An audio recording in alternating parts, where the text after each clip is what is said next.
الرحمن الرحيم قال الله تبارك وتعالى في كتابه العظيم ود كثير من أهل الكتاب لو يردونكم من بعد إيمانكم كفارا. اللہ جل شانہ نے قرآن کریم میں جو فرمایا ہم اس وقت اسی دور میں ہیں. اللہ کے نبی علیہ السلام کا مشہور ارشاد ہے یصبح الرجل مؤمنا ویمسی کافرا. صبح کو ایک آدمی مومن ہوگا، شام کو کافر ہوگا. اللہ حفاظت فرمائے. اسلام پر بر صغیر میں جن جن موقعوں پر مشکل ترین حالات آئے ہیں ان میں اگر ہندوستان کے سطح پر دیکھیں تو اکبر بادشاہ کے زمانے میں اور اس کے بعد جب انگریزوں کا غلبہ ہوا تھا تب. اکبر بادشاہ کے زمانے میں اسلام بچا، محنتیں کیا ہوئی، بہرحال اسلام نکل آیا اور وہ اسلام کو مٹانے والے خود ہی مٹ گئے. انگریزوں نے جب اسلام کو مٹانے کی مہم شروع کی تو بچانے والوں نے کیا کیا محنتیں کی اس کی تاریخ ہمارے سامنے ہے. خود یہاں کشمیر میں اسلام پر جو مشکل ترین دور آئے ہیں ان میں سے ایک دور وہ تھا کہ جب بہرحال اس وقت مختصر میں عرض کروں گا کہ اس وقت ہم اس مشکل ترین دور میں. اگر پچھلے دوروں کو دیکھیں گے تو جب سکھوں کا دور رہا ہے، جب ڈوگروں کا دور رہا ہے، جب یہاں کے امام کو مسجد سے نکال کر تیل کی کڑاہی میں ڈالا گیا اور اس کے بعد اس امام کو اس کی وہ جو جلی ہوئی لاش تھی یا بھنی ہوئی لاش تھی درختوں پر لٹکائی گئی. اور ایک انگریز جب یہاں کا سفر کرتا ہے تو وہ کہتا ہے میں نے اتنی جگہوں پر لاشیں لٹکی ہوئی دیکھی. جب یہاں کشمیر میں وہ دور بھی آیا کہ جامع مسجد کو استقبال بنایا گیا. بہرحال اسلام پر مشکل ترین دور گزر چکے ہیں. اس وقت بھی ایسا ہی دور کہ باقاعدہ مہم ہے یہاں کا اسلام ختم ہو جائے اور اعلان بھی ہے، پلان بھی ہے. بلکہ اعلان تو بہت بڑے بڑے ہوئے تھے. کیا یہ اعلان نہیں ہوا تھا کہ ہم کو 5000 مندر بنانے؟ تو اس لیے اب ہم کو سمجھنا ہے کہ ہم اس دور میں دوسرا کوئی طبقہ آنے والا نہیں ہے. یہاں جتنے تنظیموں کے ذمہ داران ہیں یا اپنی تنظیموں کے نمائندے ہیں، چاہے اپنی تنظیم کے بڑے ہیں یا چھوٹے ہیں مگر تنظیم کے نمائندے ہیں، یہی ہے فورم جو کچھ ہے. انہی کو فیصلہ کرنا ہے کہ یہاں کشمیر کا اسلام بچے گا یا نہیں. اور اس سلسلے میں اگر خاموشی اختیار کرتے ہیں تو کفر اور ارتداد پھیلے گا، اور اگر کوئی قدم اٹھاتے ہیں تو اس کے لیے قربانیاں لگ سکتی ہیں. کیا ہم ذہناً اس کے لیے تیار ہیں؟ یہ ایک سوال ہے. سماج کی خرابیاں جو کچھ ہیں وہ سب ہم کے سامنے، کسی کے سامنے زیادہ ہیں، کسی کے سامنے کم ہیں، اس میں کوئی شک نہیں ہے. لیکن اس وقت مسئلہ سماج کی خرابیوں کا نہیں، گناہ کبائر کا نہیں، اس وقت تو مسئلہ ایمان اور ارتداد کا ہے. تو باقاعدہ سیدھی بات ہے کہ جب چھوٹے معصوم بچوں کو آج ہی سے وہ چیزیں پڑھوائی جا رہی ہیں کہ جن کے بعد ان کے اس معصوم دل پر کفر جم جائے گا، آگے وہ ایمان کیسے قبول کرے؟ تو آگے اس کے مسلمان رہنے کے امکانات ہی کم سے کم ہو جائیں گے. کہ چونکہ ایمان کمزور ہے، آگے اگر لالچیں ہوں گی کفر اختیار کرنے پر، پریشر آئے گا کفر اختیار کرنے پر، تو یہ کمزور ایمان والا آدمی پریشر کا مقابلہ کر نہیں پائے گا. کمزور ایمان والا آدمی لالچ کے سامنے جھک جائے گا. جب لالچ آئے گی کہ صاحب بے روزگاروں کو یہ ملے گا، تمہیں یہ کرنا ہے، جب پریشر آئے گا تم یہ کرو ورنہ ملازمت سے الگ ہو جاؤ گے، تو سب پختہ ایمان والا تو اپنے آپ کو بچا لے گا، کمزور ایمان والا فوراً کمپرومائز کر لے گا، جو صورتحال ہے. اور یہ جو مزاج بار بار کہی گئی، آپ حضرات میں سے اکثر نے کہی، یہ جو کہتے ہیں ایم سے کیا گئے، یہاں کے چھوٹے بھی کہہ رہے ہیں اور بہت بڑے لوگ بھی کہتے ہیں ایم کین سے کیا گئے.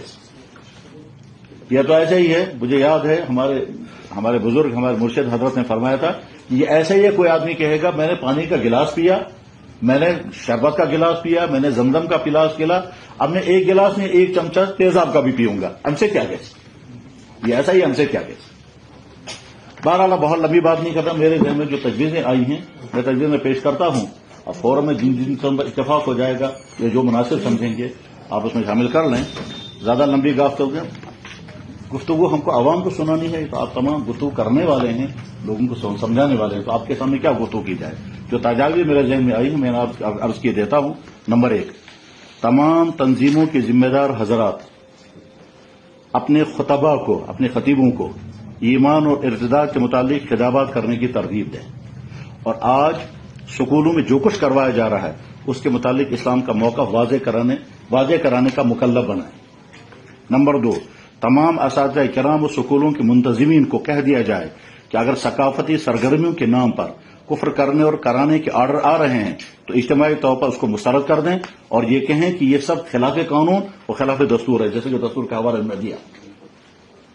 نمبر 3، اگر یہ سلسلہ جاری رہے تو فوراً کی طرف سے تمام مسلمان کشمیر کو حکم یا فرمائش کی جائے کہ وہ اپنی بچوں کو سکولوں سے نکال دیں، اور پرائیویٹ سکول قائم کرنے اور قائم شدہ سکولوں کے ذمہ داران سے کہا جائے کہ وہ بطور مشن کے اس وقت گورنمنٹ سکولوں سے نکلنے والے بچوں کو اپنے سکولوں میں داخل کر لیں۔ نمبر 4، تمام دینی تنظیموں کے ذمہ دار اپنے ہم مسلک ان علماء جی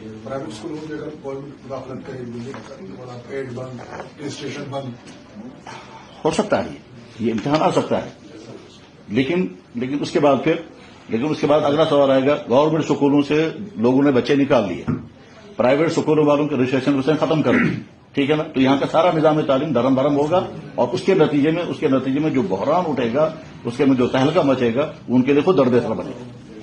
میں یہ سمجھتا ہوں واللہ اعلم۔ تمام دینی تنظیموں کے ذمہ دار اپنے ہم مسلک علماء جو سوشل میڈیا پر رہتے ہیں اور خوب استعمال کرتے ہیں، وہ بجائے دوسرے موضوعات کے ان کفریہ اقوال و افعال کے متعلق تفصیل و تسلسل سے بیانات جاری کریں، یعنی ایک مہم بنائیں۔ نمبر 5، تنظیموں کے نمائندگان واپس جا کر اپنی تنظیموں کے ذمہ داران کے اجلاس منعقد کرائیں اور اس ارتدادی مہم کی مزاحمت کرنے کے لیے لائحہ عمل تیار کرائیں اور تنظیموں کی سطح پر بھی کام کریں۔ نمبر 4، ہر تنظیم اپنی طرف سے ایسا مختصر لٹریچر تیار کر کے زیادہ سے زیادہ تقسیم کرے جس میں نظام تعلیم کو تمام کفریہ اثرات سے محفوظ رکھنے کے ہمہ پہلو تفصیلات موجود ہوں۔ نمبر 7، ربیع الاول میں مکی زندگی، ایمان کی حقیقت، کفر کی حقیقت، کفریہ شرکیہ حرکات و افعال کی تفصیلات کے بیانات کو ترجیح دی جائے۔ نمبر 8، سرکاری مشینریوں، اداروں اور عہدوں پر فائز جو بھی مسلمان ہیں ان کو مخاطب بنا کر ان سے کہا جائے کہ کشمیر کو کفرستان بنانے کا آپ معاون بن رہے ہیں یا اس کو بچانے والوں میں شامل ہیں، آپ اپنا محاسبہ خود کریں۔ نمبر 9، جیلوں اور حراست عنوان پر گھروں میں بند تمام محبوسین کو رہا کرنے کی اپیل کی جائے۔ نمبر 10، تمام اقوام عالم خصوصاً مسلمان ممالک کے ذمہ داران اور عوام کو کشمیر میں پھیلائے جانے والے اس کفریہ مہم سے مطلع کیا جائے اور ان سے اس سلسلے میں اپیل کی جائے کہ ہمارے ہاں کشمیر میں اسلام کو بچانے کے لیے وہ جو کچھ کر سکتے ہوں وہ کریں۔ اور آخری تجویز یہ کہ اگر سکولوں کے اساتذہ جو یہ کر رہے ہیں ان کے ایمان کو اگر حرکت دی جائے اور ان سے یہ کہا جائے کہ آپ ان آرڈروں کو رد کر دیں اور ساتھ میں یہ کہیں کہ یہ تعلیم کا حصہ نہیں ہے، نہ تعلیم میں کہیں اس کا کوئی ممکن ہے، یہ ناچنے اور گانا جو ہے، ناچنے گانے کا نام تعلیم رکھا گیا، ڈانس کرنے کا نام تعلیم رکھا گیا، بھجن کو تعلیم کا حصہ بنایا گیا۔ دنیا کے کسی بھی نظام تعلیم میں بھجن، یہ جو اسمبلیاں اور یہ نظام تعلیم کا حصہ نہیں ہے، خصوصاً یہ جو سوشل، یہ جو ہے ثقافتی سرگرمیاں، کلچرل ایکٹیویٹیز، اس کے نام پر جو کچھ کرایا جا رہا ہے ہم اس کے کرنے کے مکلف نہیں ہیں۔ اگر تمام ٹیچر حضرات اجتماعی طور پر اس کو رد کر دیں گے تو کوئی مشکل نہیں ہے، لیکن اصل میں ہوتا یہ ہے ان میں بھی بہت سارے لوگ حساس ہیں، اندر سے کڑتے ہیں، لیکن چونکہ ایمان کی سزا کمزور ہے، وہ سزا اگر میں اکیلا کروں گا تو میں پھنس جاؤں گا، باقی تو اگر اجتماعیت پیدا ہو جاتی ہے تو اس کے بعد پھر اس کو مسترد کرنا آسان ہوگا۔ یہ 11 تجاویز پر مشتمل میرے ذہن میں جو خاکہ ہے میں نے عرض کیا۔